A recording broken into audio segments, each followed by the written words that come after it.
এবারে বাবা ওই বাঘের পেছন দিকে লেজটা ধরে ওই কিল মেরে দিচ্ছে আর কি, ধরিয়ে দেওয়ার জন্য।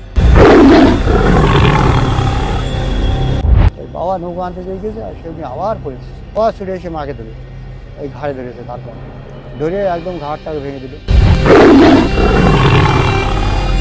নমস্কার বন্ধুরা, আমরা এই মুহূর্তে রয়েছি সুন্দরবন ছোট মোল্লাখালী কোস্টাল থানার কালিদাসপুর গ্রামে। আমরা যেখানে বসে আছি এর খুব কাছেই রয়েছে সুন্দরবনের জঙ্গল। তো আমরা এখন এমন একজন মানুষের সঙ্গে কথা বলতে চলেছি। ওনার মা জঙ্গলে গেছিলেন বাগদার মিন ধরতে, তো দুর্ভাগ্যবশত ওনার মায়ের ওপর বাঘ ঝাঁপিয়ে পড়ে। তো সেদিনকে কি ঘটনা ঘটেছিল আমরা ওনার মুখ থেকে সরাসরি জেনে নেব। প্রথমে জেনে নেব আপনার নাম। সুকুমার মণ্ডল। যে একটা সাংঘাতিক ঘটনার কথা আমরা শুনেছি, আপনার মা বাগদার মিন ধরতে গেছিলেন, এই যে নদীর ওপারেই বাগদা ধরতে গেছিলেন, তাই তো? হ্যাঁ, আর সঙ্গে কারা ছিল? আমার বাবা ছিল, পাশে একটা নৌকো ছিল, তাদের 5 জন লোক ছিল, তাতে 7 জন। 7 জন ছিলেন মোট। আচ্ছা, তারপর কি ঘটনা ঘটেছিল? বাঘটা যখন উপর থেকে পড়লো তখন ওই আমার বাবা একটু দূরে ছিল, মাঠ ছাড়া একটু দূরে ছিল, 10-20 হাত দূরে ছিল। ও মাকে মানে বাঘ আক্রমণ করেছে। বাবা। এবারে বাবা ওখান থেকে যেয়ে হুম নিজের মানে আপনজন, নিজের স্ত্রী তো, হুম তাকে তো দেখতে হবে যে মেরে দেবে তাকে, নিজেই মরে যাবে বাঘের ধারে যাই গেলে, যে বাঘটা যে আমাকে খেয়ে নেবে হুম এটাও ভাবেনি বাবা। মানে মাকে রক্ষা করার জন্য, হুম মাকে বাঁচানোর জন্য হুম বাঘের সঙ্গে যুদ্ধ করলো খালি হাতে। কিন্তু বাঘটা এমন একটা রূপ দিল হুম। যে মার ছাড়া কাকে আক্রমণ করছে না বাঘ। ও মানে অন্য কারো দিকে কোনো না, নজর নেই। এবারে বাবা কিন্তু বাঘটাকে ওই বাঘের পেছন দিকে হুম। লেজটা ধরে ওই লেজ ধরে? লেজ ধরে কিল মেরে দিচ্ছে আর কি, ধরিয়ে দেওয়ার জন্য।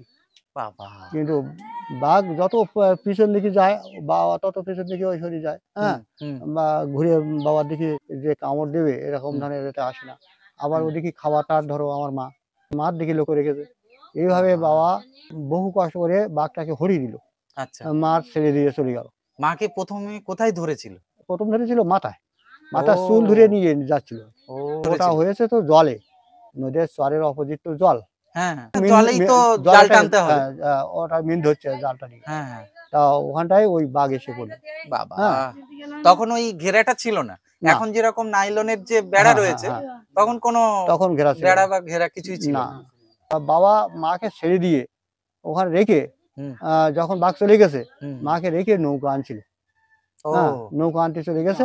হ্যাঁ, একটু নৌকাটা 10-20 হাত আমতল ছিল। হ্যাঁ, হ্যাঁ, নৌকাটাকে এনে নৌকায় তুলে নেবে মাকে। হ্যাঁ, এবার মার নিয়ে যাবে, জলে তো পাচ্ছে না, হ্যাঁ, অনেক ঝোপঝাড় আছে, হ্যাঁ। মানে ওখানটা ধার দিয়ে যেতে পারছে না তো, যে নিয়ে যাবে মাকে ধরে।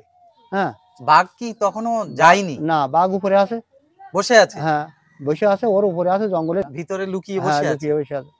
এর বাবা নৌকা আনতে চলে গেছে আর সেমনি আবার পড়েছে, হ্যাঁ? আবার আবার পড়েছে, ছুটে এসছে? আবার ছুটে এসে মাকে ধরেছে। পরে মাকে ধরে ওই ঘাড়ে ধরেছে তারপর।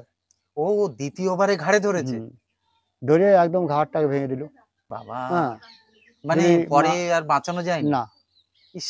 ওপারতে এপারে আনতে আনতে নৌকায় করে মা ডেড হয়ে গেল। নৌকার জল একদম লাল হয়ে গেল। বাবা! মানে ১ম বারে আক্রমণের পরে বেঁচেছিলেন?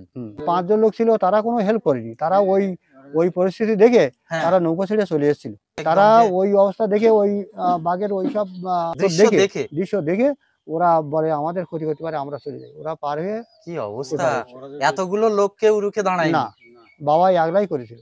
তারপরে বাবা ওই মেরে দেওয়ার পরেও ওই বাঘটাকে আরো অতিশয় শক্তি নিয়ে হুম, হুম। বাঘের সাথে লড়াই করে বাঘটা ঘুরিয়ে দিয়ে মাকে ওই নৌকায় তুলে বাড়ি নিয়ে এসেছে। ইস! কিন্তু শেষ রক্ষা হয়নি। না, বাবার উপরেও কি আক্রমণ হয়েছিল? বাবার উপরে আক্রমণ করতে গিয়েছিল, হুম, কিন্তু হুম। বাবা জলে ডুব মেরেছিল। মানে আচ্ছা। যখন বাঘটাকে যে বেশি বিরক্ত করছে, যখন হ্যাঁ, ওর খাবারটাকে কেড়ে নেওয়ার কেড়ে চেষ্টা নেওয়ার করছে। চেষ্টা করছে, তখন ওই বাবার থেকে ওই উপরে আক্রমণ করার জন্য একটা চেষ্টা করেছিল বাঘ। করে বাবা! বাবা তো জলে ডুব মেরেছিল বেশি। তবু ও! বাঘ একত্রে যেয়ে মাথায় একটু লেগেছিল ওই নখটা। ও নখ বাবার দিয়ে নখটা জলের লেগেছে। ভিতর বাবাকে খুঁজছে বাঘ? হুম, হুম। তো আগে কোনো বাঘের সাড়া শব্দ সেরকম ভাবে? হ্যাঁ, সারা শব্দ ছিল। আমার মামা, আমার মামা হয় নবীন। নবীন মামার একটা ছেলে ওরকম ওখানে ওইভাবে তুলে নিয়ে চলে গেল। ও বাবা! তার আগেও আর ঘটনা ঘটেছিল, বাবারে। শচীন মিস্ত্রির ছেলে। মানে তারপরেও ঝুঁকি নিয়ে বাবা মা এনারা যেতেন। হ্যাঁ। দাম যত থাকা না থাক, একটা কথা কি, যে জীবিকা নির্বাহ করার জন্য সংসার মানুষ চালানোর জন্য বাধ্য হয়ে বাধ্য মানুষ হয়ে যেতে হতো। যেতে হতো। এই জালটাল দিয়ে, নাইলন জালটাল দিয়ে ভালো মানে এটা করেছে, তখন বাঘ তো আমাদের এপারে চলে আসতো অনেকক্ষণ। লোকালয়ে চলে আসতো হ্যাঁ, নদী পেরিয়ে। নদী পেরিয়ে। কিন্তু সেইটা এখন আর আসে না, এই যে আচ্ছা। জালটা দিয়ে। আচ্ছা আচ্ছা, আমরা ভিডিওটি এখানে শেষ করলাম। একটা সাংঘাতিক ঘটনার কথা আমরা শুনলাম। ভিডিওটিতে অবশ্যই লাইক করবেন, কমেন্ট করবেন আর চ্যানেলটি সাবস্ক্রাইব করবেন। সবাই ভালো থাকবেন, সুস্থ থাকবেন। নমস্কার।